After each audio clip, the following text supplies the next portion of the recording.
Welcome back to Just Chattin, and this is the series of videos we do on Thursday nights just for the fun of it.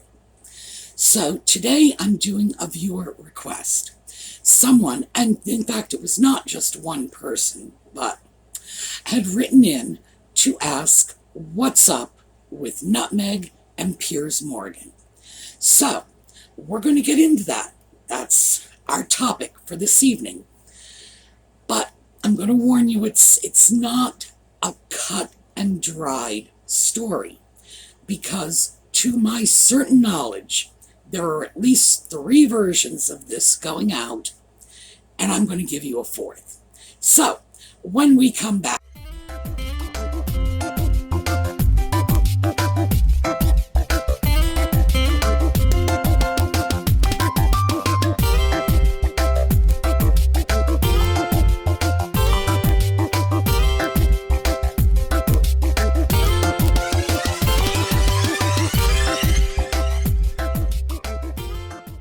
okay, so let's start with what are the 3 versions that are out there. This is chronological. The first version to emerge was Piers Morgan's version, which was coming out in 2018, basically. The second one was the version from Finding Freedom, Nutmeg's version, and that's 2020. And finally, there was the version that Morgan eventually settled on, because his story altered over time. And of course, as I said, I have my own version based on what Nutmeg said, what Morgan said, and also what they didn't say. So let's start with the initial version of what was going on. Now, there is a version of this story that Morgan shared on a British talk show called Loose Women. It's sort of like, I don't know, The View maybe. I don't watch talk shows, so I'm pulling this just out of thin air. It's women talking about current events. Morgan was the guest, and he gave a little quick synopsis of his relationship with Nutmeg. And in this, he says that he was on Twitter and he was following a number of the actors in Suits because he liked the show. And he responded to something Nutmeg had tweeted, and she immediately got back to him with a private message and said she was a huge fan of his, and she offered to send him advance copies of Suits episodes, those that were in the bag but not yet aired. Now, Morgan never put a time frame on this, but based on that bit of information, combined with a few other things that I've pieced together, I am inclined to say this was somewhere between late summer of 2015 and late winter, early spring of 2016. This would have been in the period of time between the airing of the first half of season 5 of Suits and the airing of the second half. And they did this, they didn't air the show straight through, like 16 episodes, 1 week after the next. There was quite a little gap in there, I think a gap of about 4 months. My best guess is it was during that gap when it was likely that they had the shows that would begin airing in January of 2016 already in the bag, but they hadn't been released, and that those were the shows that Nutmeg was sending to Morgan. It's a guess, mind you, but I think it fits the time frame. So Morgan developed this sort of Twitter relationship with Nutmeg, and he says they exchanged emails, and that would make sense if she was sending him episodes of Suits. There would need to be some way to transmit that, probably as email attachments. But again, that is pure speculation. I mean, for all I know, she just, threw in a giant reel of movie film, brought it down to the post office and put a stamp on it. I really don't know how they transmitted that. So, again, just guessing.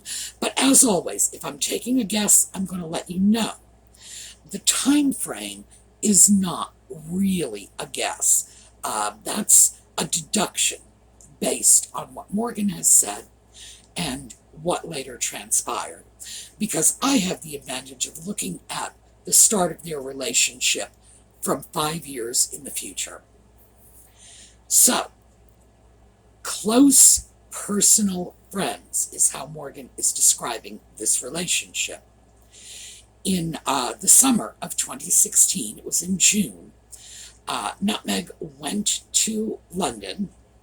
She, according to Finding Freedom, she was there to do her product endorsements, because, that's Nutmeg PR puff. So they wanted to talk about all the wonderful stuff she was doing in England.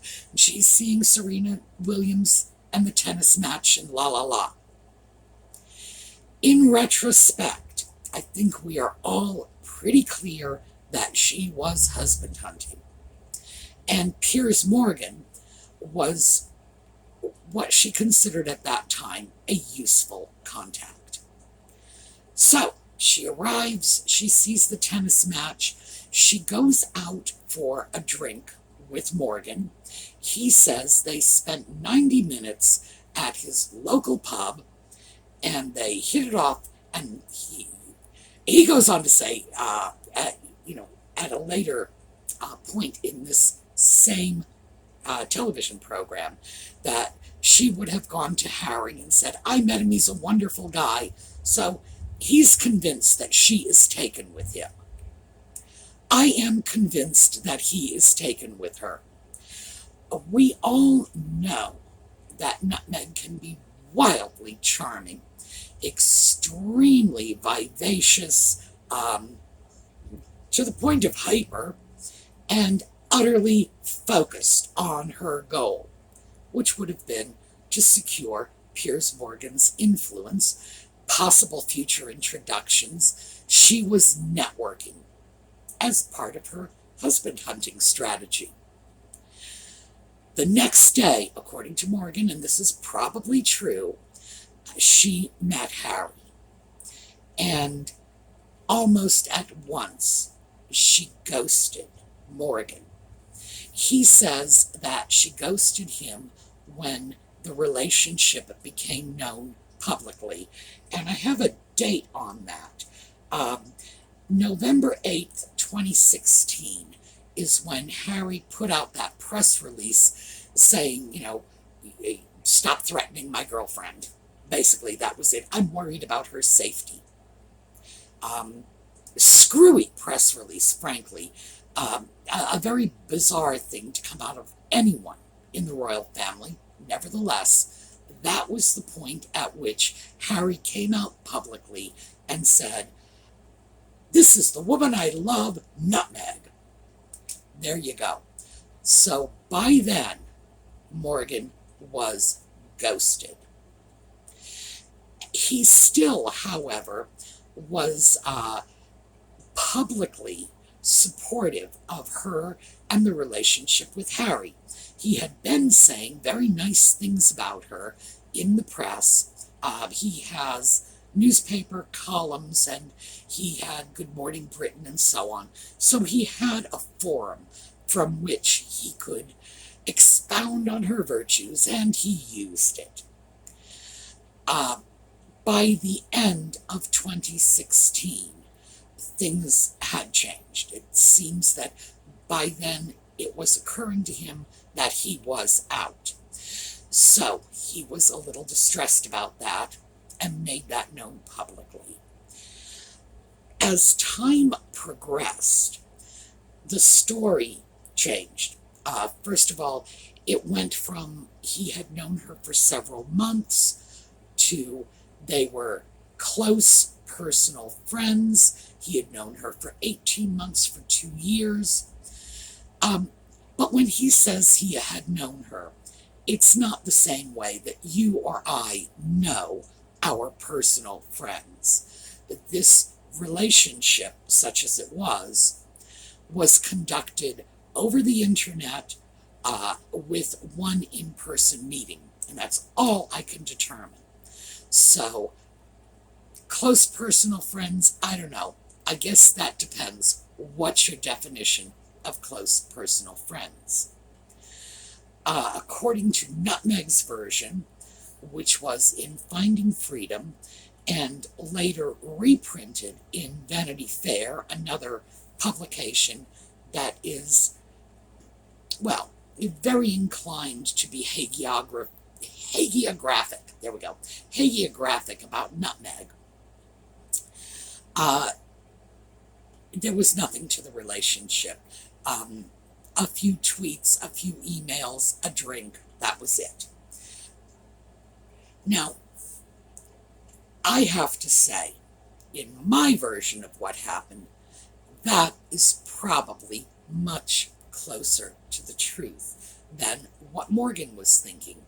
Because what happened to Piers Morgan was he was caught up in the maneuverings of a very manipulative, histrionic, with strong narcissistic tendencies, and she just sort of enmeshed him in her little web, and as soon as she realized she no longer needed him, she dumped him.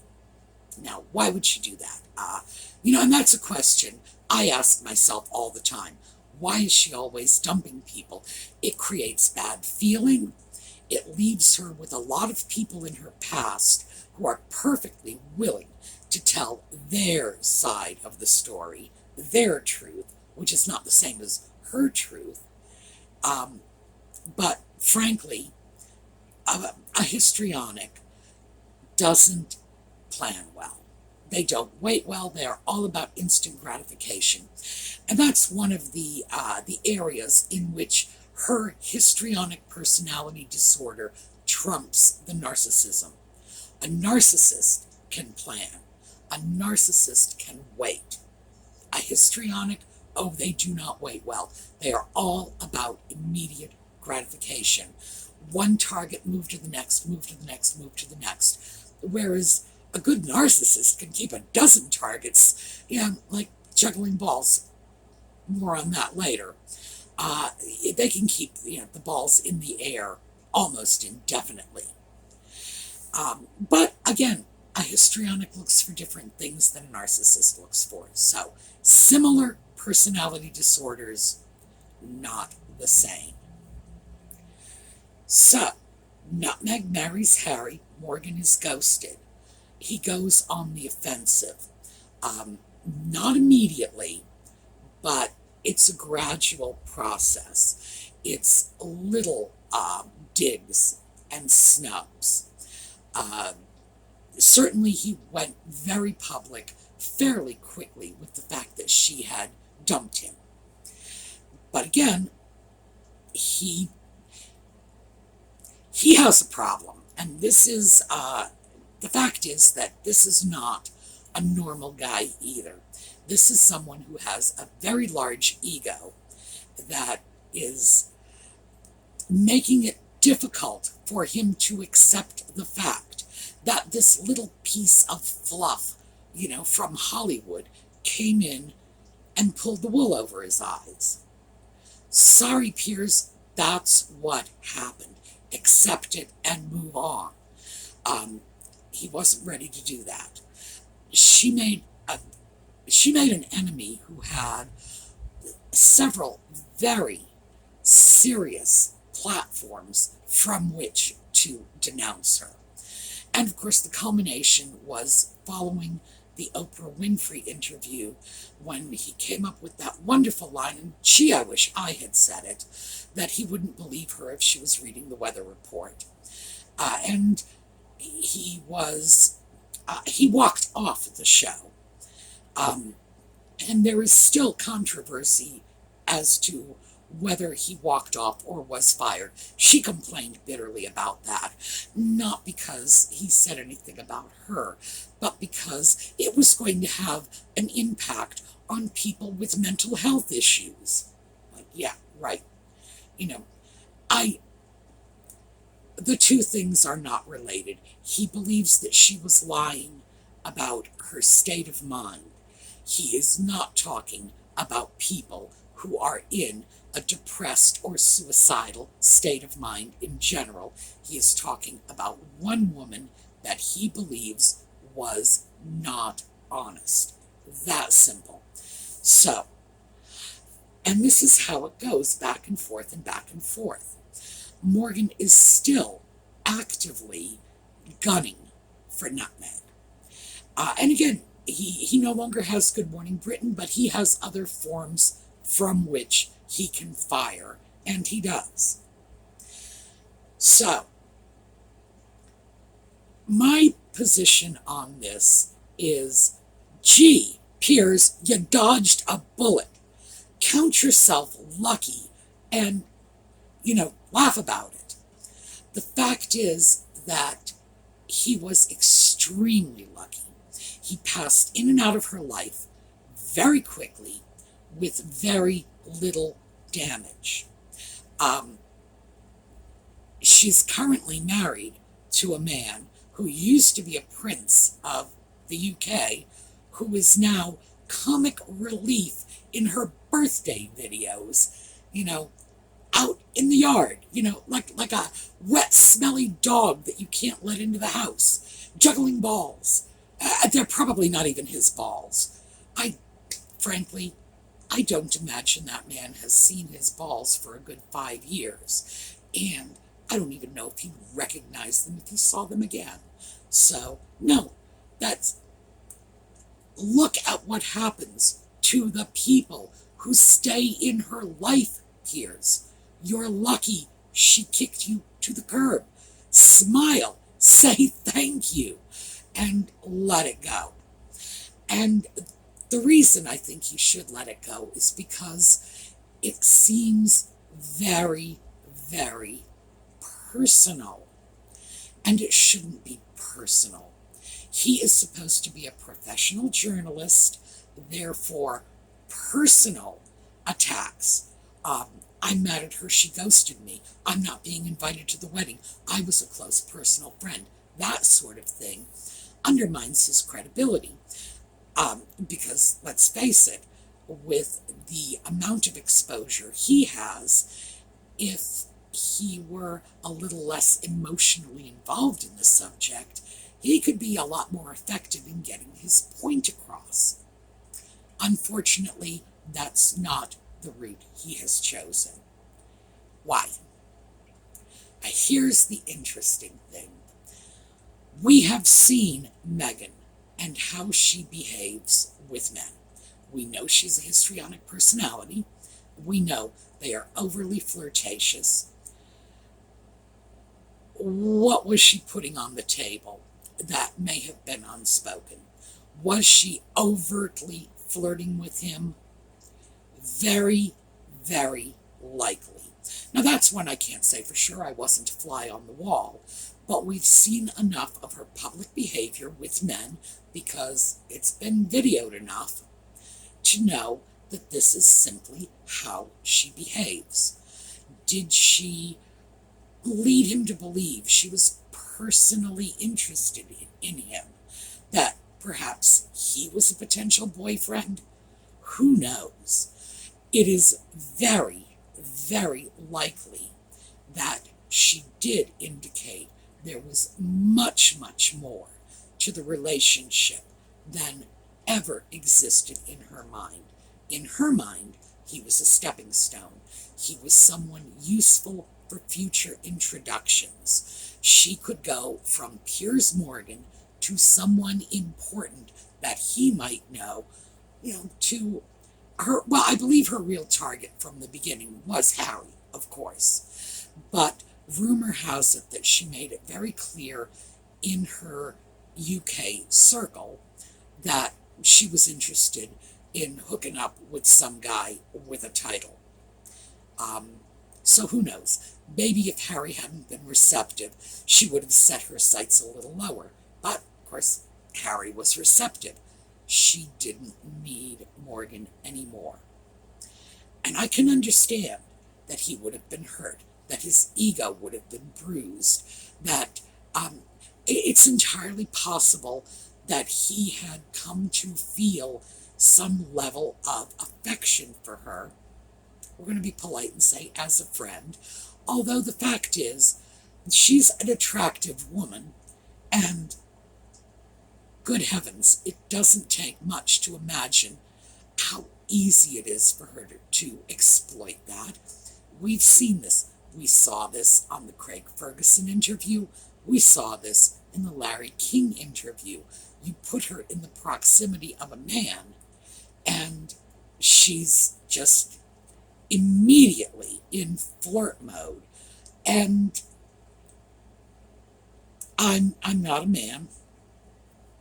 I have to say, I would think most men would believe, after witnessing any kind of display like that Nutmeg genuinely cared about them. And I think that was what was going on with Piers. I think, he was personally hurt. His ego was bruised, probably more his ego being bruised, because people don't like to believe they've been outmaneuvered, they've been outplayed. Especially someone like Piers Morgan, who is clearly much brighter than Nutmeg. This is a man who has some intelligence behind what he is saying. Nutmeg, she's clever, she's crafty, she is manipulative and scheming, she is dedicated to her purpose, but NASA is not looking for her. That's all there is to it. This is no Rhodes Scholar.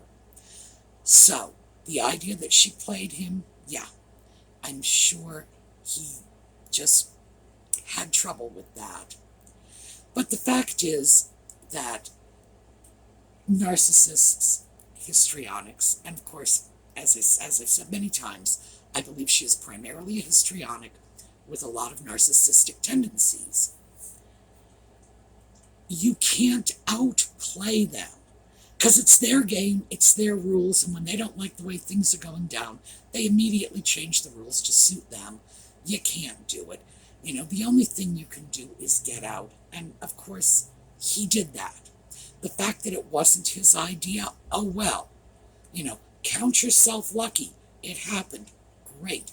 Good news. But that, in a nutshell, is my opinion of what has gone on. It is very likely that Piers Morgan is going to continue his attacks. Very likely. It is also very likely that Nutmeg is going to continue to give him plenty of fuel, because that's what she does. The woman just, well, it's out of control. She just can't seem to stop herself. So, will this be going on? Yes. So, the information you need, just quick summary. 1. Any relationship that existed almost entirely in the space between Piers Morgan's ears. It didn't exist for Nutmeg. He was a stepping stone for her. He was something to be used and discarded, and that was it. Anything beyond that is pure fantasy. The relationship clearly could not have been extremely important to Morgan either, because they only met once, and she got rid of him almost as soon as she met him face to face. So, relationship, not much of one. Yes, it did exist, but this is not like a marital breakup. It's not like the loss of a lifelong best friend. This was just two ships that passed in the night, and One of them scraped the daylights out of the other one's hull. Pretty much what's going on. So, we will certainly be hearing more of this. And I just hope the background makes it a little easier for you to process what you hear when you hear it. All right, I hope that clarified it. It's murky. Even the clarification is murky, and I will admit that. So, let's take a quick look at a little slideshow to put us in a good, happy frame of mind. And for those of you who are not familiar with this is something I started doing in 2020 when it was hard for us, for many of us anyway, to get out and face what was going on in the world because most of us were not getting out. So it's our little moment of zen. I will see you all this weekend for thrifting videos. I will see you next Thursday for more Just Chattin'. Remember, I am always open to your topics. So please let me know in the comments, what do you want to hear about?